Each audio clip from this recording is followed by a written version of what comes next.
A few weeks ago, I asked you all to create your own original kaiju. And today, I will be taking 5 of your creations and turning them into gothic horror monsters. Anyway, on with the show. Van Helsing's Journal, June 28th. As I have occasionally mentioned for the past few years, I've been looking to build up a team of monster hunters. People like me that can help protect the world from the dark forces that plague it. This mission has been slow going. Though I have made a few allies, almost none of them are willing to join me on my mission. That is, except one. One lone ally and friend who has proven himself time and time again. Frankenstein's monster. Now, one may well question how a literal monster and a monster hunter grew to become allies, and I will explain. Today, I will tell the tale of how our partnership began. 2 years ago, I received a letter informing me of a series of disappearances surrounding a small island off the coast of Japan, the Isle of Kaiju. This island, which was surrounded by a permanent torrential storm, was filled to the brim with various hideous beasts and vicious monsters. It was essentially a monster hunter's paradise. So, I immediately rented a small boat and sailed off to the isle. As stated earlier, the island was surrounded by a permanent hurricane, which made it quite hard to navigate. This alone was an issue, but not a major one. However, an issue quickly arose that was much more major. In the center of the storm was a large monster. Its hide was dark blue and covered in cracks and spikes. Sparks of electricity crackled off its body, and as its tail, which seemed made of storm clouds itself, swirled behind it. I attempted to sail around it, but it quickly saw me. It sank into the water and began to swim in the direction of my boat. It began to shake as the creature rocketed from the water and landed on my ship, snarling its tusk-filled mouth. I unleashed my chain whip and struck the creature with it, but it did not yet occur to me that striking an electrically charged creature with a piece of metal was a bad idea. I felt the electricity surge through the metal and into me, temporarily paralyzing me. I thought I was done for, then suddenly I saw a ship in the distance. This one was much larger than my own, and yet appeared to be only piloted by one person. A large man, wearing a top hat and wielding a spear. The man, creature, whatever this was, jumped from his ship into mine. Then, in a single motion, he stabbed the storm beast right through the head. As soon as the creature was killed, the storm around the island began to dissipate, and I finally got to look at the man who had saved my life. The man was tall and rather large. His skin was a greenish yellow, and was so thin that I could see the muscles moving underneath. He wore ragged old clothes, a top hat, and goggles which completely obscured his eyes.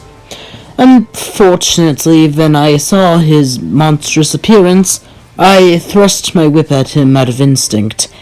However, the monster simply caught the whip and, using his great strength, pulled it right out of my hand. That's some thank you for saving your life, the monster said, but ignored it as if he was used to this kind of treatment. So, Van Helsing, I'm assuming you're heading to the isle? I nodded. How did you know my name? I asked. Your reputation precedes you, the monster said as he began to row to shore. What is your name? I asked. The monster shrugged. I don't really have one. At one point I was called Frankenstein's monster. At this point I recognized the name. Wait, yours the Frankenstein monster? Aren't you supposed to be, dead? The monster chuckled. Well, I have been dead before, he then explained. Actually, the tales of my death were slightly exaggerated. Maybe I will explain at a later date. Most likely won't. Anyway, we're here. Our boat then landed on shore, and the monster led me into the deep jungle. Do you know your way around here? I asked. The monster nodded. Yes, I come here quite often. It's almost become a bit of a vacation spot. He chuckled again at his own joke. Seriously though, I do come here often, mostly to train myself, fighting against powerful monsters. But occasionally I find humans that have somehow found themselves here and help them escape. Do humans get stranded here often? Occasionally. Sometimes the monsters that live here capture them. Sometimes they end up shipwrecked and they are lucky enough to not be noticed by the Thunder Beast.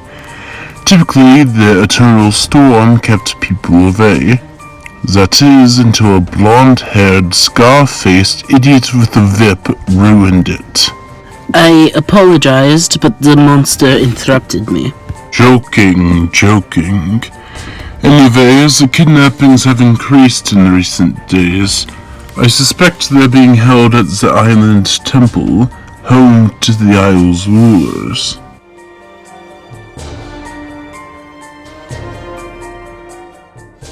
At this point, I was confused. These monsters have a monarchy? Most monsters aren't as uncivilized as you think. But, to answer your question, not exactly. The hierarchy of power around here has a tendency to fluctuate. Whoever is the most powerful monster of the week is in charge, and everyone else either has to obey or fight for the throne. So not too dissimilar to human politics. I couldn't argue with his logic. I then asked the inevitable question, who's in charge now? The monster sighed. Currently there are 2 people in charge, or 1 depending on how you count. Their names are Raytheon and Raython. They were born as conjoined human twins, who, despite being conjoined, would have more than likely lived a long life. However, upon seeing their hideous form, the children's mother was disgusted and abandoned them. I can relate. However, they didn't die. According to legend, the coldness of their rejection and the heat of their anger combined within them and transformed them into a draconic creature with black scales. Raytheon has the ability to control fire, while Raython has the ability to control ice. Suddenly, the monster stopped talking and put his hand in the air. What's happening? I asked. I may have made a wrong turn. What do you mean? I thought you knew this island. Though it is hard to navigate when someone is barraging you with questions. Seeing as this was fair, I then asked, so where are we now? We are in the woods of the Devil Bird. It is a large pink bird, slightly larger than a human, covered in various horns and spikes. It is vicious and aggressive and will kill anything in sight. So basically an emu, but not as bad. Suddenly, as if on cue, the creatures that the monster had described flew through the air and swiped its talons at me. I dodged and rolled out of the way before unleashing my whip. How dare you enter my woods? The devil bird said, before blasting a burst of purple fire from its nostrils at me. Fortunately, I was able to block it with my whip. By the way, they also shoot fire. The monster said. I rolled my eyes. Thanks for telling me. I then unsheathed my pistol and shot 2 rounds at the creature. However, it quickly jumped and flew out of the way. It then swooped at me again, but the monster came from behind me with a fistful of dirt he had picked up and threw it into the creature's eyes. The dirt temporarily blinded it and caused it to begin swerving wildly through the air. However, it was just low enough that I was able to jump onto the creature's back. I then unleashed my whip and wrapped it around the creature's neck. Using the chain as a bridle, I steered the creature over to the direction of Frankenstein's monster. When it was close enough, he grabbed his spear and threw it at the creature. The spear landed straight in the devil bird's chest, killing it. The creature collapsed to the ground with a loud thud, and I dislodged from its back. That was admittedly impressive. You weren't too bad yourself, I agreed. The monster was about to give another snide remark, then suddenly he pointed up into the air. I followed his gaze and saw purple smoke billowing through the air. Without another word, we both began hiking in the direction of the smoke.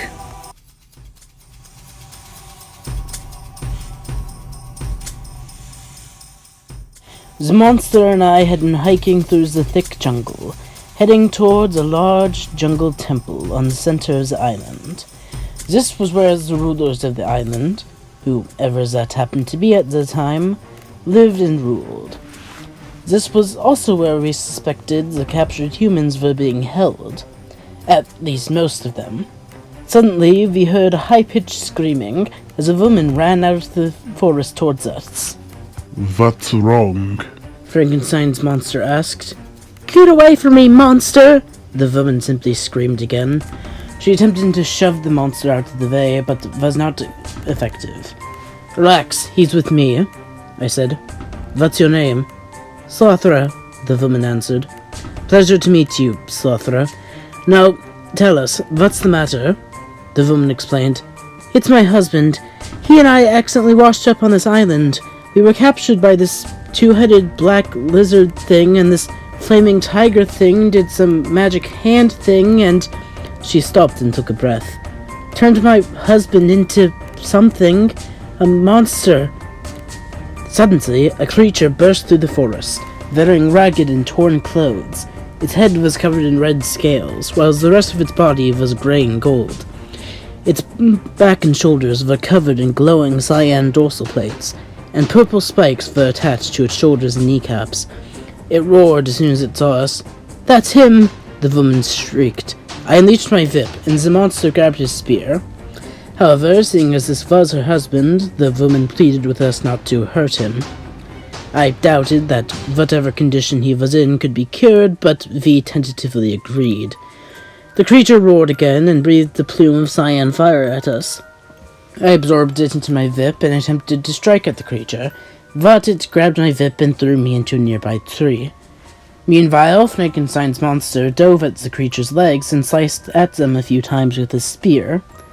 However, the creature turned and struck the monster to the side with his tail. After dealing with the monster, the creature slowly walked towards his wife, who stood paralyzed in fear. I pulled out my pistol to shoot at the creature's back, but it barely seemed fazed, still walking towards the woman, who was pleading for her life. The creature raised its claw to strike at her, but then stopped. The wife reached her hand out towards the creature. Then the husband reached his own clawed hand out to hers, his love for her breaking through his beastly instincts. There's a boat on the shoreline west of this location. Take it, sail to the mainland. Then, when we return, we will help you return to your original state. The monster said. The couple nodded and thanked him before walking away. So, they are taking humans and turning them into monsters? I said. Yes, indeed, my monster-murdering friend. A voice rang out in the distance. And now, you're next.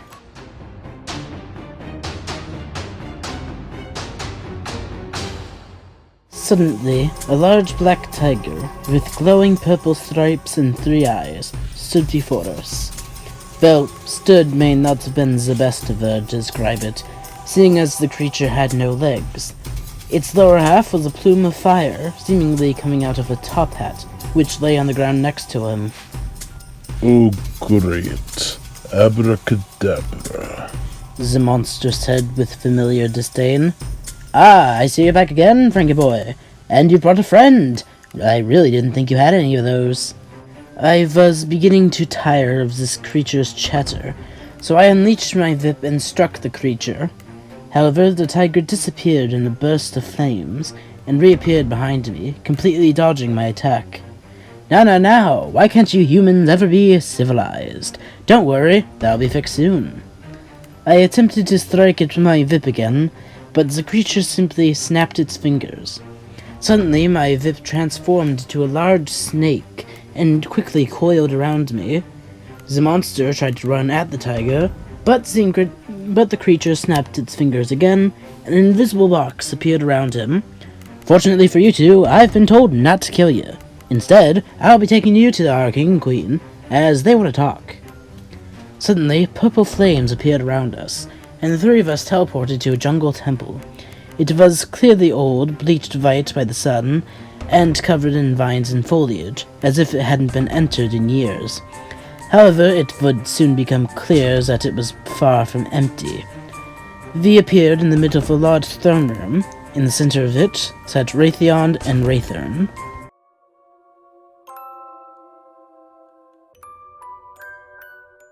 Ah, Van Helsing, Raytheon said. How kind of you to join us! And Frankenstein's monster as well. Long time no see. So this is what you've been doing? I asked. Kidnapping humans and turning them into monsters? You say that like it's a bad thing, Raythern said. Soon enough you'll understand. Abracadabra, cast the spell. The tiger creature raised its arms, and glowing purple runes began to float through the air. A slight burning sensation began inside my body, but was stopped when Frankenstein's monster asked, Wait, why are you doing this? Isn't it obvious? Raytheon said. The humans will never treat us as equals. All our lives, they fear us, hunt us, kill us. You should understand this more than most. We are simply giving them a taste of their own medicine. But do you not realize that all you are doing is confirming every stereotype and suspicion about you that they have? If you truly want to prove that we are not to be feared, we need to show them that. But they won't listen. They never listen, Raythern said. The monster shrugged. Most won't, but some will. My friend, Van Helsing, tried to kill me when we first met. However, now we are allies. If I may speak, I said, I am currently trying to assemble a group of hunters to help me fight off the dark forces of this world. Raytheon and Raythern, you are quite powerful, and would be good assets, not just in hunting evil monsters, but in showing the world that good ones can exist too. So would you consider joining us? Raytheon and Raythern considered my offer for a minute. Then they both said, Nah. All right then. The monster said, before punching his way out of the invisible box he'd been trapped in. He then grabbed one of the invisible shards and threw it, not at the tiger creature, but at the tiger creature's top hat. The blow hit, and the invisible shard pierced through the hat, causing it to crack and tear. The tiger creature groaned, then died.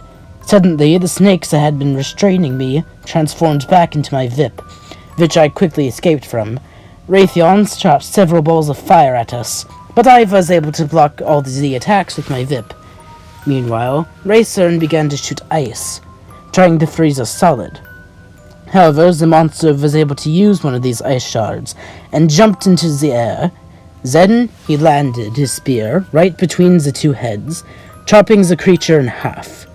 At this point, hundreds of monsters came running into the room, and I readied my whip and pistol. However, they did not attack. Instead, they began bowing to the new king of the monsters.